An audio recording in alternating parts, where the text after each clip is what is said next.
নমস্কার বাঙালি।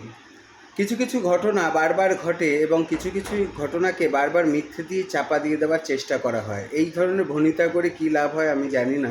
আজকের দিনে সোশ্যাল মিডিয়া হোক এবং মানুষরা দেশ বিদেশে নানা রকম প্রান্তে কাজ করে সেখানকার কালচার বুঝে বিভিন্ন রকম নথি ঘেঁটে সত্যিটাকে তো আজ না হয় কাল জেনে যাবেই। সুতরাং এড়িয়ে গিয়ে বা মিথ্যে অপপ্রচার করে কতদিন বেঁচে থাকা যাবে আমি জানি না।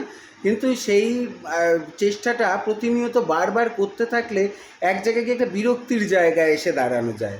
ও, abusing languages is a criminal offence. কিন্তু তাহলে কিভাবে বোঝাবো নিজের মনের ভাবটা? কেননা কিছু কিছু লোক তো খিস্তি খাওয়ার জন্যই জন্মেছে বলে মনে হয় কথাবার্তা শুনে। কিছুদিন আগে শুনলাম কলকাতা লন্ডন হচ্ছিল, আমাদের দেখে নেওয়া হয়ে গেছে। তো একটা কথা তো জেনে রাখা ভালো, কলকাতাকে লন্ডন করাটা বড় ব্যাপার নয়। কেন বড় ব্যাপার নয়? কলকাতা তো শহরাঞ্চল, সেটা তো আজকে থেকে নয়, বহু বছর আগের থেকে একটা দেশের ক্যাপিটাল হয়েছিল। সেই জায়গাটাকে উন্নত করে আর কত উন্নত করার জায়গাতে আছে আমি জানি না, যেখানে পশ্চিমবাংলার বিভিন্ন প্রান্তে এমন এমন গ্রাম আছে, 3টে গ্রাম জুড়ে একটা স্বাস্থ্যকেন্দ্র রয়েছে, মানুষ বিনা চিকিৎসাতেও মারা যায়। ছ্যাবলামো মারার জায়গা পান না আপনারা? হ্যাঁ, নাকি ভাবেন সবাই রাস্তাঘাটে বসে আছে এবং আপনাদের ভাতার টাকাতেই চলছে, তাদের পেটে কোনো বিদ্যা নেই? ননসেন্সের মতো একখানা কথা বলে দিয়ে চলে যাবেন, আর সেগুলো নিয়ে বারবার এক আউড়ে 10বার বললে একটা মিথ্যেকে সত্যির মতো শোনায় ঠিকই, কিন্তু সত্যিটাকেও তো বারবার বলছে অনেকে। তাহলে কিভাবে আপনাদের মিথ্যেগুলো তোপে টিকবে বলুন তো? কলকাতায় জল জমলে ডিবিসি ছেড়ে দিচ্ছে, উত্তরবঙ্গে জল জমলে নেপাল ভুটান ছেড়ে দিচ্ছে, সবার পশ্চিমবাংলার প্রতি এত আক্রোশ কেন? কি আছে এমন?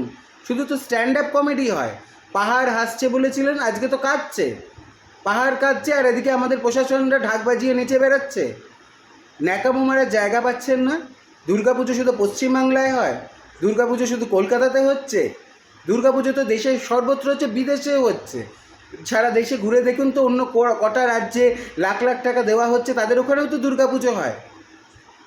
দুর্গাপুজো কম টাকায় হয় না? কম টাকায় করে দেখান না, ক্যাপাসিটি নেই তার মানে?